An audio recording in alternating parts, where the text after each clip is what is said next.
నిన్న జరిగినటువంటి జగన్ గారి మీద దాడిని మహిళల తరపున నేను తీవ్రంగా ఖండిస్తూ ఉన్నాను. నవరత్నాల ప్రదాత, పేదల పాలిటి పెన్నిధి అయినటువంటి రాష్ట్ర గౌరవ ముఖ్యమంత్రి గారి మీదే రాళ్ల దాడి జరిగిందంటే ఇది చాలా నేను అసలు అవమానంగా ఫీల్ అవుతా ఉన్నాను. ఇది ఆయన పేదల పాలిట దేవుడు, ఆ దేవుడు రక్తం ఆంధ్రప్రదేశ్ గడ్డ మీద పడిందంటే ఆంధ్రప్రదేశ్కి అరిష్టం వస్తుందని కూడా ఈ సందర్భంగా నేను తెలియజేస్తా ఉన్నాను. సీఎం గారికి భద్రత అనేది కూడా ఇంకా పెంచాలని కూడా ఈ సందర్భంగా డిమాండ్ చేస్తా ఉన్నాను.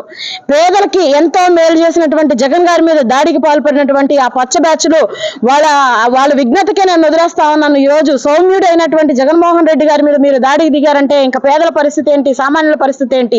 మీ పరిపాలన వస్తే రాక్షసి పరిపాలన రాదా అని కూడా ఈ సందర్భంగా ఇది ఎగ్జాంపుల్ గా నేను తెలియపరుస్తా ఉన్నాను.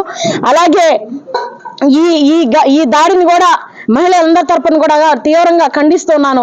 మీరు చేసే నీచ రాజకీయం మీకే అపరిదిష్టుల పాలు చేస్తా ఉంటదని కూడా ఈ సందర్భంగా తెలియజేస్తా ఉన్నాను. ఇప్పుడు లాస్ట్ టైం చేసిన కుట్రలన్నిటికి కూడా మీకే అన్ని మీ అపజయాలు పాలు చేశాయి. ఈ టైంలో మీరు చేసినటువంటి దాడి కూడా మేము మీ నాశనానికే కూడగట్టుకుంటుందని కూడా ఈ సందర్భంగా తెలియజేస్తూ రాష్ట్ర ప్రజలందరూ కూడా ప్రశాంతంగా ఉన్నాం. ఇలాంటి దాడులన్నీ కూడా మీరు చేసి మమ్మల్ని రెచ్చగొట్టద్దు.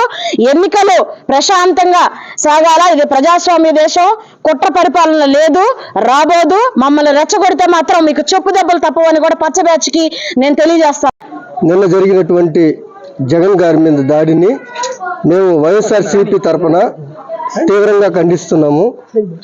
ఇది చిన్నపిల్లకాయలు ఆడుకున్నట్టు ఆడుతూ ఉండరు కొన్ని పార్టీలోళ్ళు, పేర్లు చెప్పట్లేదు. కానీ ఇది మంచి పద్ధతులు కాదు. ఈ చిన్నపిల్లకాయలు మనం ఇళ్ళ ముందు ఆడుకుంటూ ఉంటే ఏదో వాళ్ళు మంచి చేసినా చెడ్డ చేసినా పిల్లకాయలే అని చూడనట్టు వదిలేస్తూ ఉన్నాము.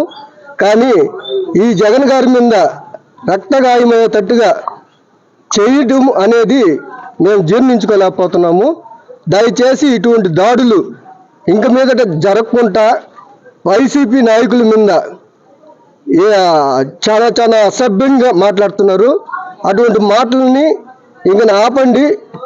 జగన్ గారు ఒక్కసారి వీళ్ళు అంతు చూడండి అని అంటే ప్రతి ఒక్క చిన్నపిల్లవాడి నుంచి పెద్దవాళ్ళు ముసలి వాళ్ళ దాకా మీ అంతు చూస్తారు. జాగ్రత్త.